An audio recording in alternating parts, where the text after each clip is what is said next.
दोस्तों, हमारे देश में अक्सर सिनेमा की दुनिया से जुड़ी घटनाएं सनसनी का कारण बनती हैं। लेकिन इस बार जो एक्टर सैफ अली खान पर चाकू से हमला हुआ, इस घटना ने हर किसी को चौंका क्या दिया, डरा दिया। हर कोई ये सोचने पर मजबूर हो गया कि आखिर इतने बड़े सेलिब्रिटी, इतने सुरक्षित इलाके में रहने वाले पर अगर हमला हो सकता है तो कौन सुरक्षित है। लेकिन हमलावर को आखिरकार 74 घंटे के बाद मुंबई के भारी इलाके थाने से गिरफ्तार कर लिया।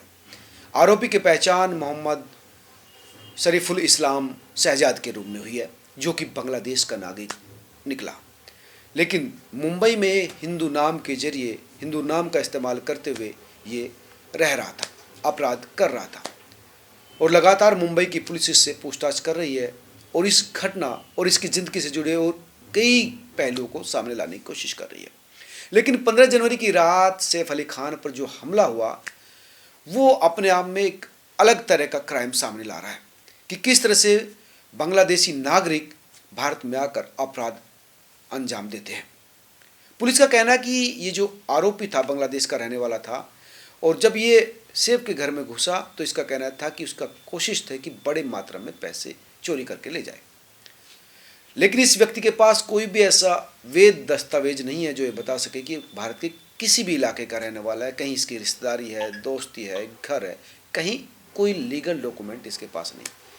इसने अपना नाम सबसे पहले तो लोकल में विजय दास बता रखा था, ताकि ये पुलिस को भी गुमराह कर सके। पुलिस को भी इसने विजय दास ही बताया, और पुलिस का कहना है कि सिर्फ हमको ही विजय दास नहीं बताया, इसने दूसरे लोगों को भी पहले विजय दास बताया अपना नाम, कहीं विजय दास बताया, कहीं मोहम्मद इलियास बताया। लेकिन जब पुलिस ने सख्ताई से इससे पूछताछ की गिरफ्तार करने के बाद, तो ये टूट गया और इसने अपना नाम मोहम्मद शरीफुल इस्लाम शहजाद बता दिया। और इस घटना को अंजाम देने के बाद, सैफ पर हमला करने के बाद, ये थाने के हीरानंदानी इलाके का जो मजदूर कैंप है वहाँ पर छुपा हुआ था। पुलिस लगातार इसका पीछा कर रही थी, 35 टीमें बनाई हुई थी, और गिरफ्तार होने के बाद से पहले इसने अपने कपड़े बदले थे, अपने ठिकाने बदले थे, लगातार ये टीवी चैनल्स देख रहा था, पता कर रहा था कि पुलिस क्या कर रही थी, और इसी वजह से थाने के इलाके में छिपा हुआ था, जो सैफ के घर से लगभग 36 किलोमीटर दूर है, यानी काफ़ी दूर ये था। और आप सैफ की बात करें तो सैफ लीलावती अस्पताल में अब थोड़ा रिकवर कर रहे हैं, अब उनकी सर्जरी ठीक हो गई है। उनका जो रीढ़ की हड्डी में से 2.5 इंच का जो चाकू था वो निकल चुका है, जो फंसा हुआ था। लेकिन ये अपने आप में बताने के लिए काफ़ी है कि अगर ये 1 मिलीमीटर भी अंदर घुस जाता तो सैफ की जान को खतरा हो जाता। मुंबई पुलिस का कहना था कि ये सिर्फ पहली बार नहीं कि ये सैफ अली खान के घर पर गया हो, ये पहले भी सैफ अली खान के घर पर जा चुका था। दरअसल ये एक हाउस कीपिंग कंपनी में काम करता था, और सैफ के घर पर भी कई बार जो लोग हैं वो हाउस कीपिंग एजेंसी से कुछ लोगों को बुलाते थे जब घर की सफाई करनी हो। तो इसी दौरान ये पहले भी सैफ के घर पर जा चुका था। और 16-15 जनवरी की रात को जब बिल्डिंग का गार्ड सो रहा था, तो इसने सोचा कि अब ये मौका है जब घर में एंट्री की जा सकती है, और वो घर में एंट्री करता है और डार्क साफ्ट से होता हुआ सैफ और करीना के घर में दाखिल हो जाता है, और फिर बाथरूम में छुप जाता है। हमले के समय जब ये छुपा हुआ था बाथरूम में, तो जो सैफ की बेटी की आई थी उसकी नज़र उस पर पड़ी। उसने कहा कौन है, तो इसने फिर कहा कि चुप, बिल्कुल कुछ मत बोलना। और फिर जब हाथापाई हुई, उसके हाथ में चोट लगी, झगड़ा हुआ, तो सैफ सामने आई, इसने सैफ पर भी अटैक कर दिया, और फिर हमले को अंजाम देने के बाद ये सीढ़ी से भाग गया। और फिर एक बाइक सवार आया जो इसको लेकर गया था थाने इलाके में, और वहीं पर ये छिपा हुआ था, और उसी बाइक के नंबर के आधार पुलिस इसको ट्रेस कर रही थी। और जब इसको ट्रेस किया तो हीरानंदानी इलाके में ये मजदूर कैंप के पास इसकी लोकेशन मिली। पुलिस लगातार कोशिश कर रही थी कि इसको ट्रेस किया जाए, लेकिन लगातार ये अपना फ़ोन भी बंद कर रहा था, अपनी लोकेशन भी चेंज कर रहा था, तो पुलिस की गिरफ्त में नहीं आ रहा था।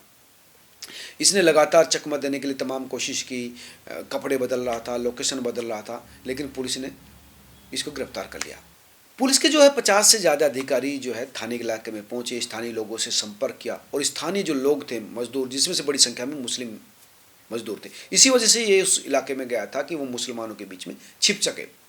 लेकिन उन लोगों के जो स्थानीय मजदूर थे, 500 से अधिक फ़ोन पुलिस ने जब्त कर लिए थे, ताकि वो अगर इन लोगों को फ़ोन करी तो उनकी लोकेशन ट्रेस हो सके।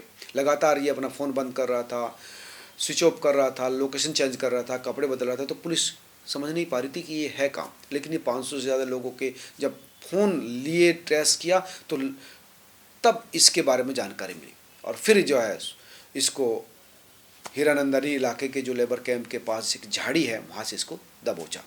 इसके पास कोई पहचान पत्र नहीं मिला जो बता सके कि ये भारतीय नागरिक है। इसके पास कोई पासपोर्ट भी नहीं मिला ताकि पता चले कि लीगल तरीके से भारत आया, यानी ये छुपकर चोरी से भारत में आया था और यहीं पर रह रहा था। और पुलिस ये बता रही कि ये बांग्लादेश भागने के लिए तैयारी कर रहा था ताकि अगर मोटा पैसा भारत से मिल जाए तो वापस ये बांग्लादेश चला जाए और वहाँ ठाठ के साथ ज़िंदगी जिए। लेकिन ये घटना अपने आप में ये बताने के लिए काफ़ी है कि किस तरह से बांग्लादेशी अवैध प्रवासी भारत में चोरी छिपे आते हैं और यहाँ पर क्राइम को अंजाम देते हैं। कुछ दिन पहले आपने देखा होगा कि एक दिल्ली में मजदूर उत्तर प्रदेश के मुख्यमंत्री योगी आदित्यनाथ को जान से मारने की धमकी दे रहा था। हालांकि बाद में उत्तर प्रदेश पुलिस ने उनको गिरफ्तार किया। अब ये एक व्यक्ति एक इतने बड़े सेलिब्रिटी पर जानलेवा हमला करता है। दिल्ली में तो बड़ा कैंपेन या बड़ा एक मुहिम चलाई गई थी कि अवैध बांग्लादेशियों को ट्रेस किया जाए। हालांकि कुछ लोग ट्रेस हुए बहुत कम संख्या में, लेकिन ये पूरे देश में एक इस तरह की मुहिम चलाने की ज़रूरत है कि जो अवैध बांग्लादेशी है या दूसरे देश के लोग हैं उनको इसी तरह से ट्रेस किया जाए, वापस उनके देशों में भेजा जाए। कहीं ऐसा ना हो कि ये जो अवैध प्रवासी है, अवैध बांग्लादेशी है, वो भारतीय लोगों की जान का खतरा बन जाए। जब इतने बड़े सेलिब्रिटीज़, मुख्यमंत्री को लोग इस तरह से निशाना बना रहे हैं तो जो आम व्यक्ति है वो उनकी नज़रों में क्या हो सकता है आप समझ सकते हैं। तो इस ओर ध्यान देना बहुत ही ज़रूरी है, लेकिन ये एक चिंता का विषय तो है ही है। आप दोस्तों क्या सोचते हैं ज़रूर कमेंट करके बताएं। मैं लगातार आपको एक्सक्लूसिव और बेहतर कंटेंट उपलब्ध कराता रहता हूँ। धन्यवाद।